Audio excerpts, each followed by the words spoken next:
महाराज जी ने जब इस ग्रंथ की वाचना की तो उसी ग्रंथ का नाम पड़ा सागार अंगार देशना। तो इसका मंगलाचरण हमको पहली गाथा जो है वो आपको सुना है और जो चल रहा है उसका भी हम यहाँ पर प्रारंभ कर रहे हैं। तो आप उसका आज थोड़े दिवस कुछ क्षण के लिए आनंद ले लीजिए। हाथ जोड़ेंगे सभी जी। नमिदूण वर्तमानम परमपाणम जिणम पितोत्रेण मोक्षामीरण सारम सायारणयार्दम मीनम।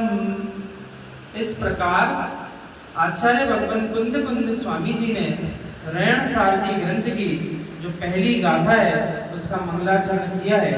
और इस समय सम्यक दृष्टि के स्वरूप की चर्चा रेणसार जी ग्रंथ में इस समय चल रही थी, जो 10 लक्षण धर्म के पूर्व हम सभी जीव यहाँ पर एक साथ उसका रसास्वादन कर रहे थे। तो आज उसी कुछ प्रसंग को हम आपके बीच रख रहे हैं।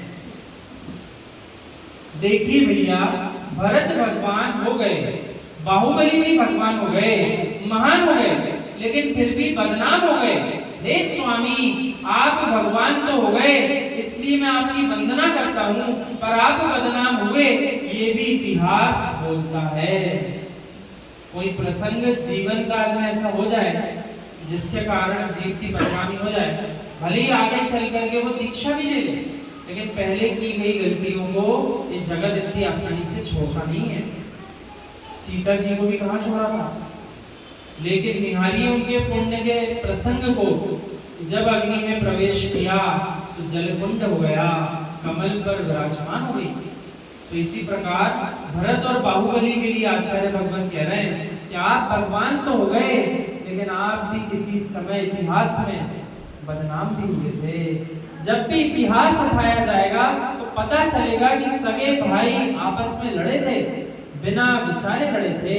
भरत तो ज्येष्ठ थे, कम से कम वही मान लेते, वो भी नहीं मान पाए और चक्र चला बैठे। तो बाहुबली ही मान लेते और भैया को ना पटकते, और भैया को ही घुमा दिया। आज युवा बोलते हैं कि महाराज मुझसे क्या बोलते हो, जब भरत बाहुबली आपस में लड़ गए तो फिर हम क्यों नहीं लड़े।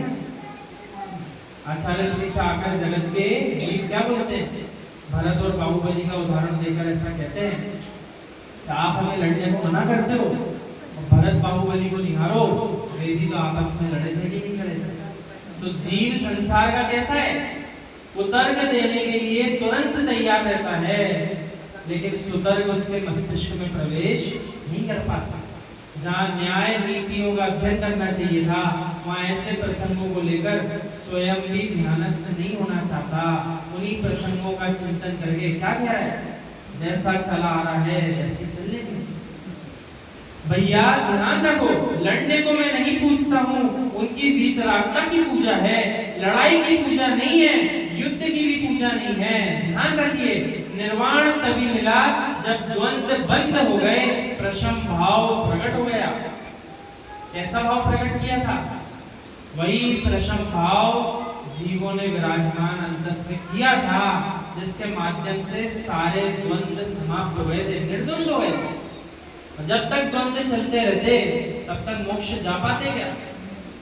अंतिम मुनि अवस्था में भी क्यों ना हो जीव, अंतिम समय तक भी जब तक मुक्त नहीं होगा, जब तक एक छोटा सा संकल्प विकल्प भी अंदर है, तब तक मुक्त नहीं हो पाएगा। पांचों पांडवों को भी निहार लीजिए, पांचों एक साथ ध्यान कर रहे थे, मुनि अवस्था में भी थे, लेकिन 3 ही पांडव मुक्त हो पाए थे, बाकी 2 मुनिराज क्यों नहीं मुक्त हुए। चर्चा किसी ने किसी से कुछ नहीं की थी, बस मन में क्या संकल्प विकल्प चल रहे थे, हम तो उपसर्गों को सहन कर लेंगे, क्या पता बाकी 4 मुनिराज उपसर्ग सहन कर पाएंगे। तो इतना सा जो विकल्प था, उसके पीछे 2 वीतरागी श्रमण, अर्थात 5 पांडवों में से 2 वीतरागी श्रमण नहीं जा पाए, 3 चले गए। उन 3 ने ये बिल्कुल विचार नहीं किया कि बाकी 4 का क्या होगा। तो अंतस में जब तक संकल्प विकल्प है, जब तक जीव सामायिक का भी आनंद नहीं ले पाएगा। माँ घर में बहू से कांच का गिलास टूट जाए तो क्या बोलेगी, परीक्षा करना, हे माँ जिसे तू बहू बोल रही है वो किसी की बेटी है कि नहीं है। अपनी बेटी से माँ कहलवा पाना कोई कठिन कार्य नहीं है, लेकिन बहू से माँ कहलवाने की ताकत यदि तुम्हारे अंदर है, तभी तुम सच्ची माँ हो। आप सबका प्रसंग आया है। सच्ची माँ कब कहलाएंगे? आपके घर में जो दूसरे घर से आया हुआ जीव है वो भी आपको माँ कहे, माँ स्वीकार कर ले, तो ही आप सब सच्ची माँ हो। वो किसी की बेटी है कि नहीं?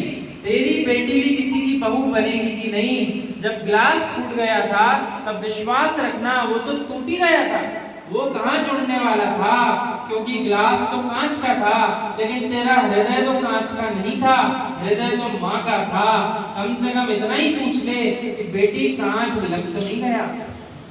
तो कांच की चोट तो नहीं लगी, ऐसा विचार जीव के नहीं आया, लेकिन जो कांच टूट गया उस कांच के ग्लास की चिंता हुई, एक गिलास कम हो गया, 10 में से एक गिलास और कम हो गया, ऐसा विचार मन में आ गया। यदि ऐसा पूछ लेती तो विश्वास रखना बहू तेरे चरण छूती और कहती माँ क्षमा करो, मुझसे भूल हो गई, गलती तो हो ही गई थी। यदि क्षमा धर्म का जीव पालन कर लेता तो सामने वाले जीव को अपनी गलती का आभास भी स्वयं हो जाता। यदि तुम झुंझला गई तो ग्लास भी गया, प्रेम भी गया, और मालूम चला कि जो रोटी खाने को मिलती वो भी चली गई, बहू घर से ही चली गई। तो अब क्या बचा घर में? अब तो रोटी खाने को भी नहीं बचेगा। सम्यक दृष्टि जीव का पहला गुण है प्रशम, यानी उपशम भाव। उपशम भाव कैसा है और उसकी चर्चा करेंगे। सम्यक दृष्टि का गुण है उपशम भाव।